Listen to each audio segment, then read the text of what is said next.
UPSC civil services coaching సంబంధించి CSBIS అకాడమీలో June 5వ తారీఖు నుంచి కొత్త బ్యాచ్ స్టార్ట్ అవుతుంది. ఈ బ్యాచ్ 1 ఇయర్ ఉంటుంది.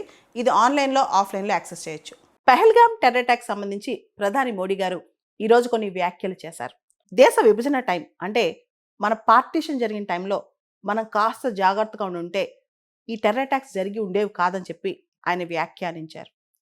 ఆయన ప్రకారం భారతదేశంలో మనకు తెలుసు 1947లో పార్టీషన్ అయినప్పుడు ఇండియా 3 చెక్కలుగా విడిపోయింది.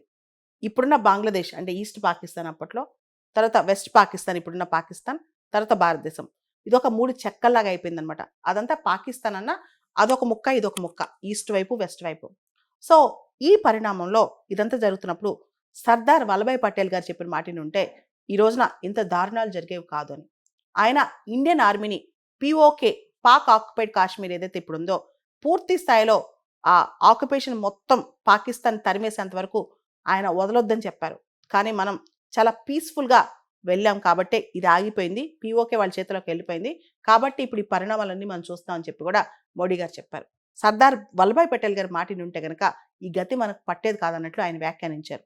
ఒకప్పుడు ఆలోచిస్తే ఇదంతా కూడా నిజమే అనిపిస్తుంది.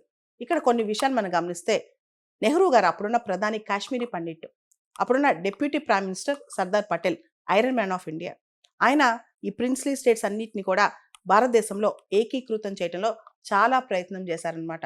ఈ టైంలో కాశ్మీర్ ఇష్యూ మాత్రం మన ప్రధాని నెహ్రూ గారు అప్పట్లో దాన్ని ఐక్యరాజ్య సమితికి తీసుకెళ్లారు.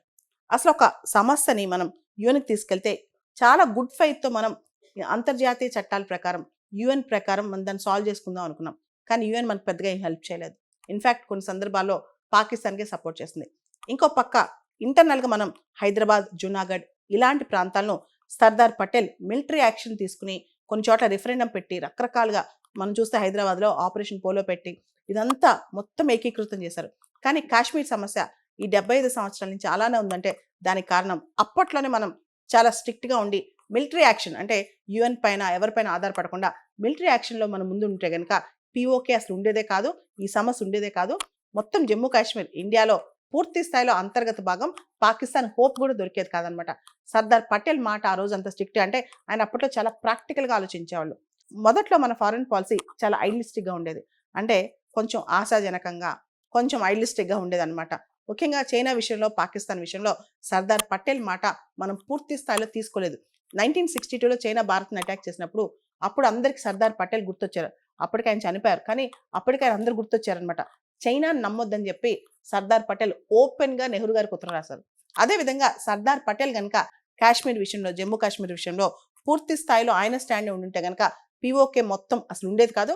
జమ్మూ కాశ్మీర్ పూర్తి స్థాయిలో భారతదేశంలో అసలు ఈ పాక్ ఆక్యుపైడ్ కాశ్మీర్ అనే కాన్సెప్టే ఉండేది కాదనమాట. సో ఇటువంటి తరుణంలో మళ్ళీ ఇప్పుడు మోడీ గారు సర్దార్ పటేల్ గారిని గుర్తుకు తెచ్చుకుని అసలు ఈ పెహల్గామ్ టెర్రర్ అటాక్ జరిగి ఉండేది కాదు, ఈ టెర్రరిజం అనే కాన్సెప్టే ఉండేది కాదు అప్పట్లో కనుక మనం పటేల్ చెప్పిన మాట వినుంటే అని చెప్పి మోడీ గారు ఈరోజు వ్యాఖ్యానించారు. యూపీఎస్సీ సివిల్ సర్వీసెస్ కోచింగ్ సంబంధించి సిఎస్బిఐఎస్ అకాడమీలో జూన్ 5వ తారీఖు నుంచి కొత్త బ్యాచ్ స్టార్ట్ అవుతుంది. ఈ బ్యాచ్ 1 ఇయర్ ఉంటుంది. ఇది ఆన్లైన్లో ఆఫ్లైన్లో యాక్సెస్ చేయొచ్చు.